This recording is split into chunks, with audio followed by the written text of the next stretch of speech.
La semana pasada, la calificadora de riesgo Standard & Poor's subió la calificación de la deuda de nuestro país a BBB+, y con perspectiva estable. Con este dato, Uruguay logra la más alta calificación crediticia de acuerdo a esta calificadora. En el comunicado de la entidad internacional, Standard & Poor's destacó que la perspectiva estable refleja nuestra expectativa de que un crecimiento económico continuo y resultados fiscales estables contribuirán a un déficit fiscal moderado y la estabilización de los niveles de deuda. Al conocerse la novedad, el Ministerio de Economía divulgó un comunicado con declaraciones de la ministra Azucena Arbeleche, donde afirmó que la mejora en la calificación crediticia de Standard & Poor's confirma la confianza por parte de la misma en el manejo fiscal prudente. Y agregó que esta credibilidad y confianza en el manejo de los dineros públicos genera un mayor bienestar para los uruguayos. Tal vez cuando nos asomamos a noticias como esta, sea difícil para el oyente tomar la dimensión del significado de esto. Vamos con un ejemplo a bajarlo lo más a tierra posible. Muchos de los ahorros de las AFAPs están en bonos de Uruguay. Cuando suben esos bonos, suben los activos que manejan las administradoras. Allí hay una realidad palpable en torno a las jubilaciones de los uruguayos. Vamos a profundizar en este tema, recibiendo en nuestra entrevista central a Herman Camil, director de la Unidad de Gestión de Deuda del Ministerio de Economía y Finanzas. Ocupa ese cargo desde el año 2015, es economista egresado de la UDELAR, máster y doctorado en Economía en la Universidad de Michigan. Camil, ¿cómo le va? Buenos días, gracias por acompañarnos. Buenos días, Francisco, muchas gracias por la invitación. Por favor, es un gusto tenerlo esta mañana aquí en los estudios de la radio. En primer lugar, tal vez conviene explicarle a la audiencia, Camil, qué es la Unidad de Gestión de Deuda del Ministerio de Economía. Cómo no, con gusto. A modo de contexto, primero, el Estado uruguayo tiene un conjunto de gastos para cubrir, tanto de su funcionamiento como los servicios esenciales que brinda la población, por ejemplo, salarios, pasividades, salud y educación. Esos son lo que llaman gastos primarios. Además de esos gastos, tiene que cubrir, hacer frente a las obligaciones de deuda contraídas en años anteriores. Entonces hay un total de gastos que el Estado tiene que hacer frente. Por otro lado, el Estado recibe ingresos de la forma de recaudación impositiva que pagan los contribuyentes. La brecha entre el total de gastos que tiene que hacer el Estado y el total de ingresos se llama necesidades de financiamiento. Justamente el objetivo fundamental de la gestión de deuda es asegurarle al gobierno que va a disponer de esos recursos de financiamiento para hacer frente a los gastos presupuestales y al servicio de deuda. Quiere decir que la razón de ser de nuestra oficina, la lógica es cubrir esa brecha. Ahora, ¿cómo lo hacemos? Bueno, tenemos que diseñar una estrategia y ejecutarla. Y no es solo cubrir esa brecha entre gastos e ingresos, sino asegurarnos que sea en forma oportuna, que al Estado le llegue esos recursos en el menor costo posible, o sea, pagando la menor tasa de interés, pero también asumiendo los menores riesgos posibles. O sea, no queremos que una solución hoy para cubrir esa brecha se convierta en un problema mañana. Eso entonces es la lógica de la Oficina de la Gestión de Deuda. Ahora bien, usted mencionaba el grado de calificación de Standard & Poor's. Déjeme contarle a la audiencia qué significa eso y luego por qué es importante. El gobierno se puede endeudar de dos maneras para cubrir esa brecha de la que le hablé. O emite títulos en el mercado, esos se llaman bonos. O toma préstamos con organismos multilaterales, como una persona tomaría préstamos en un banco. El grueso de nuestro financiamiento es a través de bonos, de títulos que emitimos en el mercado local o en el exterior, a los que le llamamos bonos globales. Quien compra un título al gobierno le está prestando dinero al gobierno y a cambio el Estado se obliga a devolverle a esa persona o a esa institución en un plazo determinado el capital que le prestó más un interés predeterminado durante todos los años. Ahora bien, cada título que el gobierno emite, ya sea en el mercado local o en el mercado internacional, tiene asociado una evaluación de la capacidad de repago que el país tiene cuando se endeuda. Esa evaluación de capacidad de repago se llama lo que usted dijo, calificación crediticia. Esa evaluación de capacidad de pago la hacen agencias internacionales, o lo que comúnmente se llaman agencias calificadoras, que lo que hacen es le ponen una nota a ese bono que mide cuán riesgoso es para quien lo compra la capacidad de repago que tiene. Esas agencias son Standard & Poor's, Fitch. Le complemento Moody's, RIEI, que es una agencia japonesa, japonesa y la agencia canadiense DBRS. Entonces, la calificación a la que usted se refería en la introducción se hace a través de una nota, ¿sí?, que indica el escalón de esa calificación crediticia. Y a su vez también se le pone una perspectiva. ¿Qué significa la perspectiva? Significa que si la calificadora ve que es probable que la dirección de la nota suba, baje o se mantenga constante. ¿Por qué es importante la calificación? Bueno, porque quien va a comprar el bono lo utiliza como insumo para tener una pauta de cuán riesgoso es prestarle al país. Y por lo tanto, ¿qué retorno le van a exigir por prestarle? Uh-huh. Si un país es muy riesgoso, o sea, tiene un alto riesgo país, el inversor le va a exigir una tasa más alta. Y por lo tanto, para el país va a ser más oneroso endeudarse. Si por el contrario, el país tiene un bajo riesgo soberano, quien le vaya a comprar el bono le va a exigir una tasa menor por compensarle el riesgo y por lo tanto va a ser más barato endeudarse. ¿Hasta ahí me sigue? Perfectamente. Bien, para evaluar el riesgo se toman en cuenta varios factores. Ahora bien, todas las agencias que hoy por hoy califican a Uruguay le dan una nota que se llama grado inversor. ¿Qué significa esto? Es un nivel de calificación, una nota, en el que indica que Uruguay tiene una reputación y una confianza de muy buen pagador. O sea que Uruguay ha demostrado vocación, voluntad y capacidad de honrar sus obligaciones, aún en los momentos más extremos como los que pasamos en 2002. Es decir, que el país es merecedor de que alguien invierta en sus bonos sin que se lo perciba como un riesgo especulativo. Permítame introducir una pregunta aquí, Camil. ¿Cuáles son los factores que hace que una calificadora de riesgo tome una determinación como esta? Muy buena pregunta esa. Para evaluar el riesgo de crédito soberano de Uruguay y en general de los países del mundo, las agencias toman en cuenta lo que se llaman los fundamentos macroeconómicos y financieros del país. Por ejemplo, a cuánto está creciendo la economía y cuáles son las perspectivas de crecimiento. ¿Por qué? Y por cuanto más crece una economía, más capacidad de recaudar ingresos tiene y por lo tanto más posible va a ser que pueda hacer frente a sus obligaciones. Siempre piense que las agencias se están calificando para medir el riesgo de repago. También es importante la trayectoria fiscal y la sostenibilidad de deuda de un país.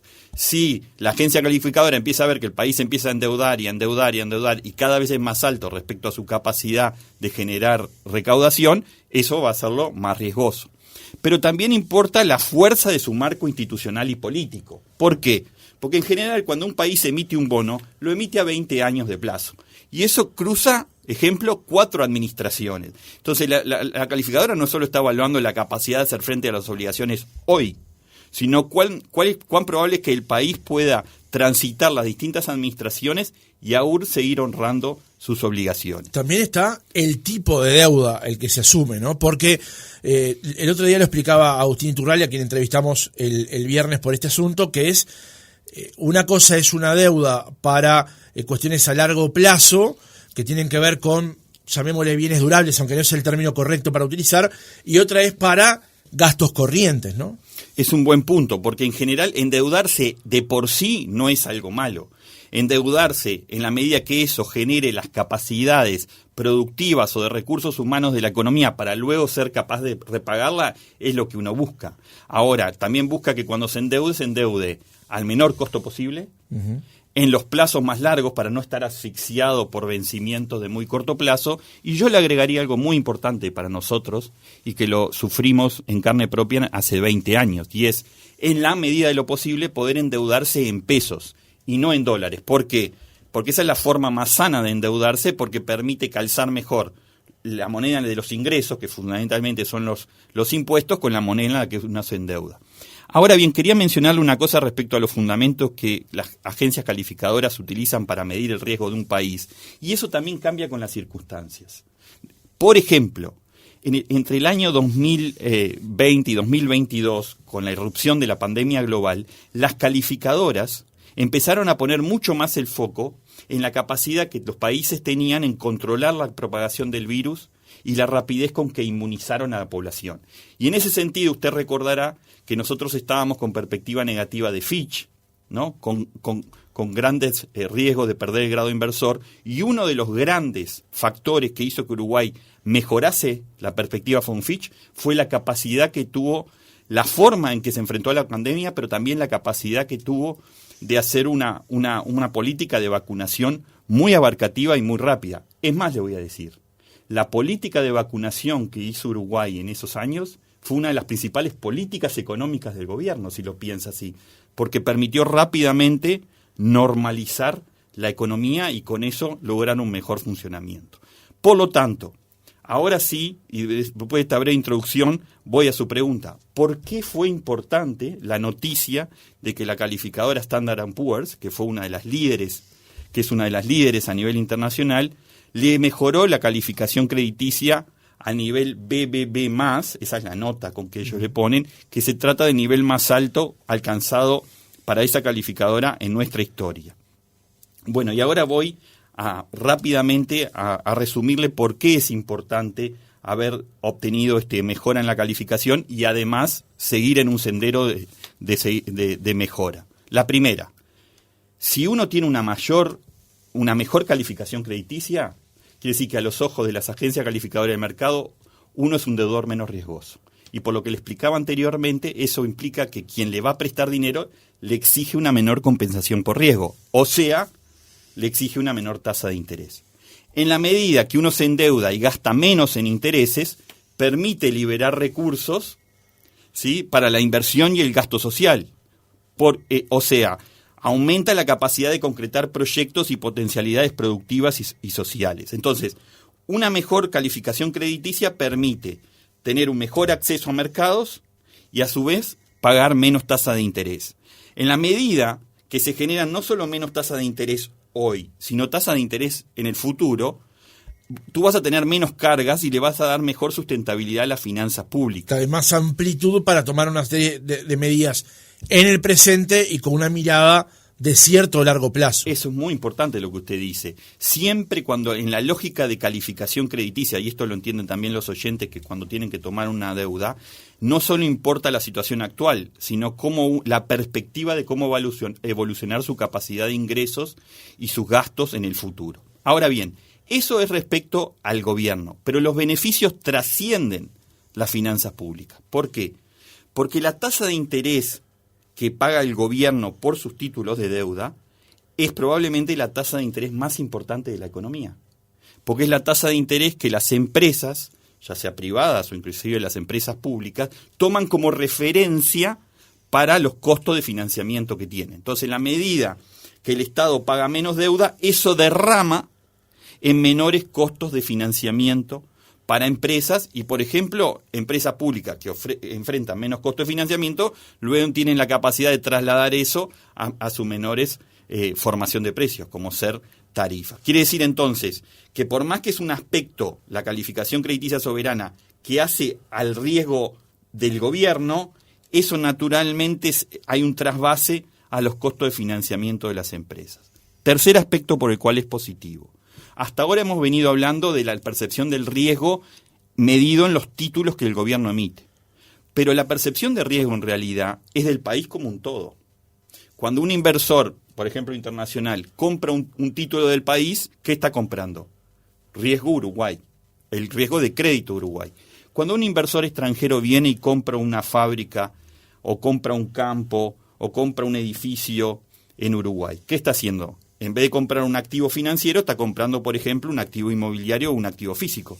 Pero en última instancia, ¿qué está comprando? Riesgo Uruguay. Uh-huh. Está comprando la estabilidad, está comprando la predictibilidad, el respeto a las reglas de juego.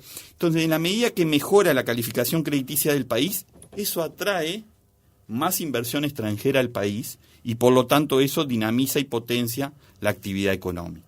Por último. Cuando hablamos de actividad económica hablamos de empleo, por ejemplo, directamente. Que es el foco que tiene esta administración, que es que las mejoras que se traduzcan en la dinámica de la economía generen mayor capacidad de que la gente pueda generar sus propios ingresos y potenciar su bienestar.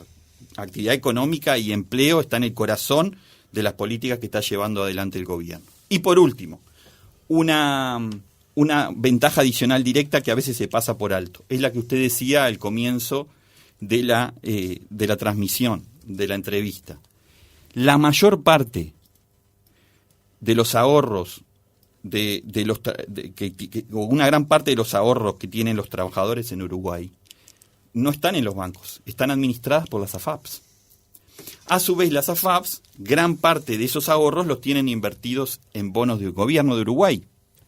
En la medida que la calificación crediticia mejora, esos bonos de Uruguay son más apetecibles porque son menos riesgosos.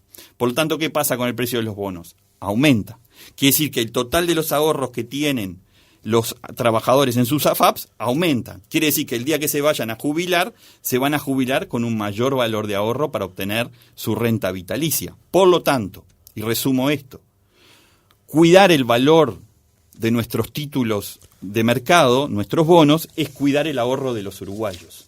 Y yo quiero enfatizar ese puente directo que hay entre un concepto y otro. Entonces, cada vez que mejora la calificación crediticia de Uruguay, directa o indirectamente, está mejorando el ahorro de los trabajadores y, por lo tanto, sus futuras jubilaciones. Bien. Camil, creo que ha quedado medianamente claro de qué se trata esto que estamos aquí en este momento. Tal vez conviene, para dar un mayor contexto incluso, cómo ha sido esa trayectoria del grado inversor de Uruguay. Porque usted lo comentaba recién, aquello que pasó hace 20 años o 21 años con la crisis del 2002, y también cómo fue luego recuperar ese escalón que se había perdido. Porque, y esto es opinión en la pregunta, las calificadoras de riesgo son mucho más accesibles a la hora de quitar calificación que dar una calificación positiva. O sea, uno tiene que esmerarse más para conseguir algo bueno, y a la hora de quitárselo tal vez es más sencillo perderlo, digamos. ¿Cómo ha sido esa trayectoria del grado inversor de Uruguay en los últimos años, digamos? Yo, primero, antes de responderle, me quedo con eso último que usted decía y con el cual totalmente concuerdo. En general, hay una asimetría. Cuando vienen las situaciones, ya sea de crisis o de estrés económico, las calificadoras en general reaccionan y a veces sobrereaccionan, y la pérdida de la calificación puede ser abrupta y de un tamaño y de varios escalones al mismo tiempo. Eso lo vimos en el año 2002 cuando perdimos el grado inversor. Luego, para recuperar esa posición, esa calificación crediticia y eventualmente llegar al nivel que tiene hoy Uruguay, que son 2 escalones arriba del mínimo del grado inversor, eso lleva mucho tiempo. Y a las pruebas me remito. Perdimos el grado inversor en el año 2002. Nos llevó 10 años recuperar el grado inversor al año 2012, y recién, para el caso de S&P, en el año 2023, o sea, 11 años después, pudimos volver a tener 2 escalones arriba del grado inversor. Que sí, que si será importante cuidar la calificación crediticia del país por todas las razones que yo le di anteriormente, que retomarla y que volver a obtenerlo lleva muchísimo tiempo. En eso quiero hacerle aquí un punto que me parece muy importante. Yo más de una vez me he referido a que la política de gestión de deuda en Uruguay ha sido una política de Estado. En ese sentido, y querría explicarlo por qué me refiero a eso. Aclarar un dato con respecto a eso. Usted está en el cargo desde el año 2015. Exactamente, yo comencé bajo la administración anterior. Y ese mismo cargo lo había tenido años atrás la actual ministra de Economía, Azucena Arbeleche. Exactamente, y a eso me iba justamente a referir. Uruguay, con la salida, especialmente con la salida que tuvo en el año 2002 de la crisis, en la forma en que Uruguay reestructuró los pasivos que tenía en ese momento, que eran más que nada en dólares y con grandes concentración de vencimiento de corto plazo, se forjó, se consolidó una reputación ante la comunidad inversora como un país serio, predecible, responsable, y que siempre buscó mantener y respetar las reglas de juego. Y en esa salida fue clave, por ejemplo, el trabajo que hizo Carlos Steneri, el trabajo que hizo el actual director de la Oficina de Planeamiento y Presupuesto, Isaac Alfi, y también que hizo quien hoy no está junto con nosotros, Humberto de la Mea. Quiere decir que esas eran las características que le dieron a la identidad del país, como un país respetuoso de la regla de juego, que aún en los peores momentos busca una salida amigable con el mercado. Eso fue una gran diferencia respecto a lo que hicieron otros países de la región. Y 20 años después estamos viendo las consecuencias. Quiere decir que mucho de lo que uno hace en gestión de deuda en un periodo determinado ya sea en mi caso del 2015 o del 2020, mucho tiene que ver con una trayectoria que viene de años atrás. Es decir, estas políticas se construyen ladrillo por ladrillo, claro. Son acumulativas. Las políticas de gestión de deuda no se cambian de un año a otro. ¿Por qué digo que es una política de Estado? Bueno, porque tiene todas las características de una política de Estado. Primero, la continuidad en el tiempo. La estrategia que se definió luego de la salida de la crisis del 2002, que fue desdolarizar los pasivos de deuda, alargar los plazos, diversificar la base inversora, reducir la deuda que estaba a tasa flotante, esa estrategia se ha mantenido en los últimos 20 o 25 años. Eso punto uno. Y se ha mantenido a lo largo de las distintas administraciones, de distinto signo ideológico. Y como usted bien decía, la actual ministra de Economía fue directora de la Unidad de Gestión de Deuda hasta el año 2014. Quiere decir que ha habido una continuidad en el tiempo de la gestión de deuda. Pero no solo ha habido continuidad, ha habido consenso.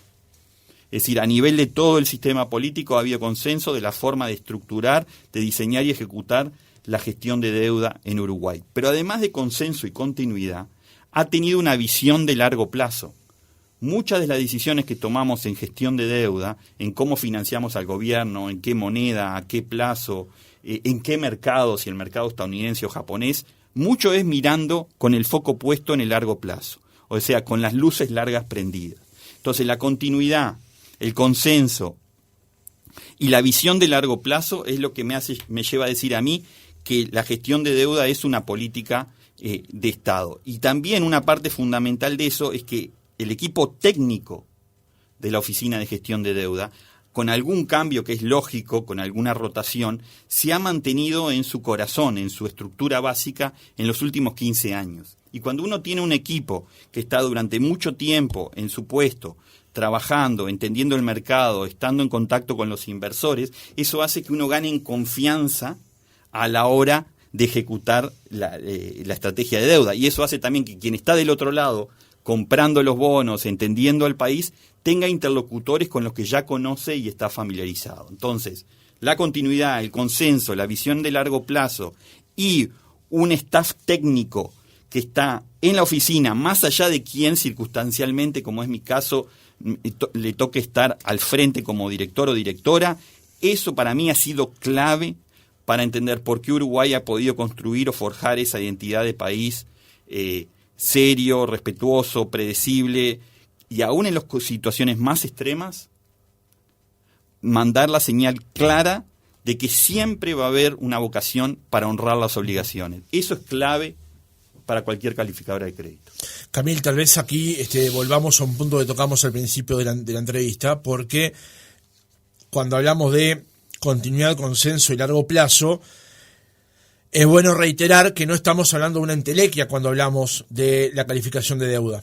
Hablamos no de un fin en sí mismo, sino de un instrumento que permite hacer ciertas cosas. Porque se lo pregunto, o se lo planteo, mejor dicho, porque tal vez ahora hay alguna persona que se esté escuchando que va a hacer los mandados, que va a ir a la feria, o que está en la feria, y me dice, yo voy a comprar ahora los alimentos. ¿Y a mí en qué me cambia efectivamente que Uruguay tenga grado inversor o que tenga una mejor calificación de grado inversor o mejor calificación crediticia?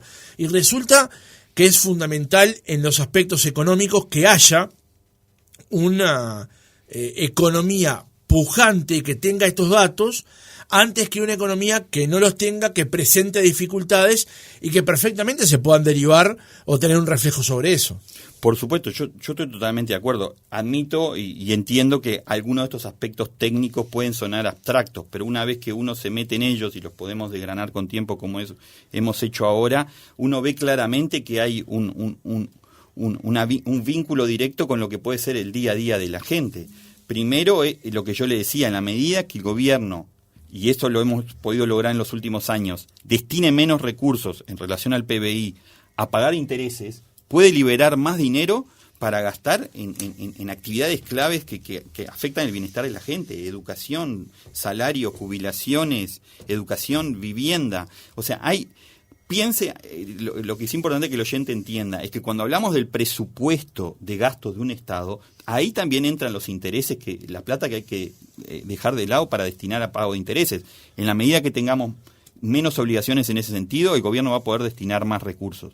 Pero luego todo el impacto que le mencioné sobre el valor de los ahorros en las AFAP, yo invito a los oyentes, porque esto es importante, es que los oyentes pueden tener mes a mes, pueden ir viendo el valor de sus ahorros a valor de mercado que tienen en las AFAP. Obviamente que puede haber meses o años en donde puede haber cierta volatilidad que es típica de las fluctuaciones del precio del mercado, pero si uno ve a lo largo del tiempo, va a haber una clara relación, yo le diría hasta directa relación, entre el valor de nuestros bonos y el valor que ellos tienen de sus ahorros. Y para quien se está a punto de jubilar, por el régimen del doble pilar, o sea que tiene una cuenta individual en las AFAPs, mantener ese valor de los ahorros es fundamental, porque es lo que le va a dar una renta vitalicia. Entonces, siempre lo que es muy importante es cuidar los equilibrios macroeconómicos, es tener orden, es tener prudencia, es tener un claro rumbo hacia adelante. Y eso es lo que la calificadora de riesgo Standard & Poor's le reconoció a Uruguay, que aún en el medio de una pandemia global, que aún con una administración que recién estaba tomando las riendas del país, las finanzas públicas se ordenaron, se pusieron se mejoraron, se pusieron en una senda sostenible, se incorporó una nueva regla fiscal que le dio otra disciplina, otro marco a las decisiones sobre las finanzas públicas, y a su vez que el gobierno, aún en el momento más acuciante de la pandemia, llevó adelante o impulsó reformas estructurales. Y acá quiero de nuevo mencionar este punto que yo le dije, tener la visión de largo plazo, poner el foco no solo en el corto, sino también con las luces largas como cuando uno va manejando el auto. La calificadora dice, bueno, el gobierno está reformando la educación, está reformando la seguridad social, está tratando de abrirse Uruguay al mundo. Todos esos factores entran en la decisión de mejorar la calificación crediticia de Uruguay. No es solo que pueda reducir el déficit fiscal, es cómo uno piensa el diseño de las políticas económicas bajo incertidumbre y cuál es su foco que tiene puesto en las futuras generaciones. El comunicado justamente de Standard & Poor's de la semana pasada destaca especialmente en el primer párrafo la reforma de la seguridad social, cuando aún todavía no se había aprobado o estaba ahí. ¿Cuánto incide en una análisis de la trayectoria de la deuda uruguaya o del perfil de Uruguay como país el hecho de que se esté encarando y se haya encarado finalmente una reforma de la seguridad social? Yo creo que muchísimo, fue fundamental y en varios sentidos, inclusive antes del tema de las finanzas públicas y la sostenibilidad. Yo creo que hay algo que la agencia valoró y mucho, y es que este gobierno se planteó un objetivo que requería naturalmente el apoyo de la coalición política y que finalmente lo pudo concretar durante su administración. Esa misma lógica de plantearse una meta y cumplirla también es lo que estamos viendo en la regla fiscal. Van 3 años seguidos en que el gobierno se pone metas en los pilares de la regla fiscal y las cumple. Esa capacidad de hacer lo que en inglés se conoce como delivery, ¿no? Esa capacidad de dar, de cumplir con lo que estaba pactado, fue en sí mismo un aspecto fundamental que las agencias nos enfatizaron, esa capacidad que tuvo el gobierno justamente de lograr los consensos dentro de la coalición para llevarla adelante. Lo segundo es el impacto en sí mismo. Obviamente que un primer objetivo de la reforma de la seguridad social era darle sostenibilidad a las finanzas públicas hacia adelante, dado que en Uruguay, gracias a Dios, está mejorando la expectativa de vida y ha mejorado en varios años. Pero no es solo eso, también era darle mayor equidad, mayor justicia intergeneracional. Todos esos factores fueron los que las agencias calificadoras tomaron en cuenta. Y hubo, sí, un timing, una coincidencia entre la salida de la nota con el anuncio de la calificación y casi exacto el momento en que se votaba. Insisto, esto es una reforma de la seguridad social que no se daba desde 1996. Esa capacidad de llevarlo adelante en un contexto como este fue algo muy valorado por las agencias calificadoras. Bien, uno ha mencionado, y es bueno detenernos aunque sea 2 segundos en el final ya del reportaje, ¿qué es la regla fiscal? Sí. La regla fiscal es un marco, un conjunto de instituciones y un conjunto de pautas que lo que busca es darle disciplina, orden, rumbo a el manejo de las finanzas públicas. Es decir, de nuevo, la regla fiscal no es un fin en sí mismo, es un instrumento, es una herramienta, es lo que permite mejorar la administración de los dineros públicos, o sea, lo que llama cuidar el dinero de la gente, para que éste pueda ser utilizado de la forma más eficiente posible. Esas reglas, no voy a estar en detalles técnicos, pero tienen que ver con cómo uno evalúa la posición fiscal a lo largo del ciclo económico y cuál es el tope de endeudamiento que lo marca el Parlamento de Uruguay, además de un tope al gasto primario. Pero en última instancia lo que se busca es disciplina, orden, prudencia, mejoras en la eficiencia del gasto que permitan justamente potenciar a los sectores más vulnerables. Ahora, la regla fiscal o la institucionalidad fiscal va más allá de eso. Esta nueva institucionalidad fiscal, además de tener una regla que trajo disciplina, que trajo claros objetivos a cumplir, que trajo restricciones que hay que cumplir, ¿sí? También se formaron instituciones como por ejemplo el Consejo Fiscal Asesor. Y yo quiero enfatizar eso porque es un órgano independiente, externo, compuesto por gente muy calificada del ámbito profesional y académico, que lo que básicamente hace es audita las cuentas que presenta el gobierno y también emite una opinión sobre la posición fiscal, la forma que se están administrando los recursos públicos. Que no es vinculante. No es vinculante, pero la decisión... Planteo esto porque, por ejemplo, el año pasado, cuando se estaba, este año, cuando se estaba debatiendo con respecto al tema de los... reducción impositiva que se iba a anunciar por parte del presidente, ellos sí marcaron una postura, todavía sin toda la información, que era diferente a la que finalmente el Poder Ejecutivo tomó. Digamos. Es verdad, y es lógico que suceda que haya diferencias de opinión, y por algo son independientes, y además son opiniones calificadas. Uno puede o no estar de acuerdo circunstancialmente con alguna de sus posiciones, pero el hecho que un gobierno se preste o esté dispuesto a que su política fiscal esté evaluada en forma independiente, también es una forma de darle mucha mayor transparencia y mucho mayor rendición de cuentas. Es más, la ministra creo que lo ha dicho más de una vez, por ley tenemos una rendición de cuentas en el Parlamento que se envía a mitad de junio y un proceso parlamentario, pero también con esta nueva institucionalidad fiscal, el gobierno, a mitad de febrero de cada año, también hace otra rendición de cuentas donde presenta el estado de situación de las finanzas públicas al cierre del año anterior,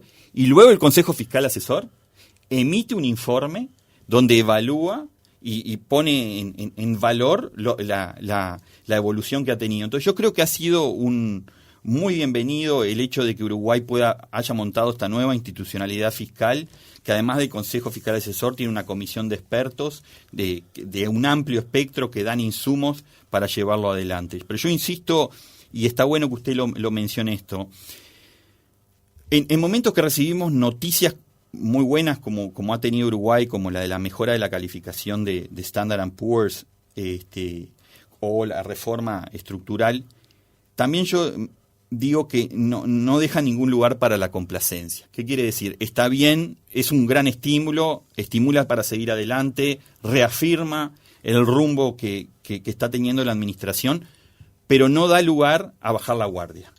¿Con esto qué quiero decir? A que la política fiscal, la disciplina fiscal, sigue siendo el ancla de nuestro crédito, sigue siendo el corazón de lo que explica que el riesgo país de Uruguay, que no es solo las calificadoras, sino lo que el propio mercado o las propias inversores con los que hablamos nos dicen, está fundamentado en esos equilibrios macroeconómicos. Y basta verlo alrededor en la región para darse cuenta la importancia que esto tiene, el cuidar las finanzas públicas y el cuidar el valor de nuestros bonos. Camilo, una última pregunta para cerrar la entrevista. Usted destacaba dentro justamente de las tareas que tiene la Unidad de Gestión de Deuda del Ministerio de Economía el tema del fondeo y el tema de la oportunidad del fondeo. El año pasado Uruguay cumplió un milestone con respecto al tema de la emisión de un bono verde que ataba a rendimientos de nuestro propio país como fueran a rendir justamente esos bonos. Fue destacado a nivel nacional y también a nivel internacional. ¿Este año se va a ir por el mismo camino o es un instrumento que se va a utilizar con cierta frecuencia pero no está establecido que sea una vez por año necesariamente? ¿Cómo se va a instrumentar eso este año? Está bien, gracias por la pregunta. Efectivamente, el año pasado emitimos un bono para la audiencia que quizás no está familiarizado, donde la innovación tuvo varias innovaciones, pero la más importante fue que por primera vez incorporábamos dentro del propio bono los compromisos que Uruguay había asumido en términos de cambio climático y protección de la biodiversidad ante el Acuerdo de París. Y lo que planteamos al mercado, y retuvimos una muy buena respuesta, fue que si el gobierno lograba sobrecumplir las metas ambientales contra el cambio climático, entonces pagaría una menor tasa de interés. Esa fue la gran innovación del bono. Naturalmente que también si Uruguay no llega a cumplir en ninguno de los indicadores esas metas ambientales, su tasa de interés o su cupón aumentaría. Quiere decir que por primera vez alineamos nuestra estrategia de fondeo y nuestro costo de financiamiento con los compromisos ambientales ante el Acuerdo de París. Lo que estamos pensando para este año, más que para este año estoy diciendo, ¿no? Más que continuar con la emisión de este tipo de bonos, es usar la misma lógica, la de que nuestro financiamiento incorpore explícitamente objetivos ambientales, pero aplicarlas a los préstamos de los organismos multilaterales, en lugar de que sea con título de mercado. Recuerda que al inicio de la entrevista le dije que teníamos los dos tipos o modalidades de financiamiento. Y eso es lo que hemos estado dando a conocer públicamente.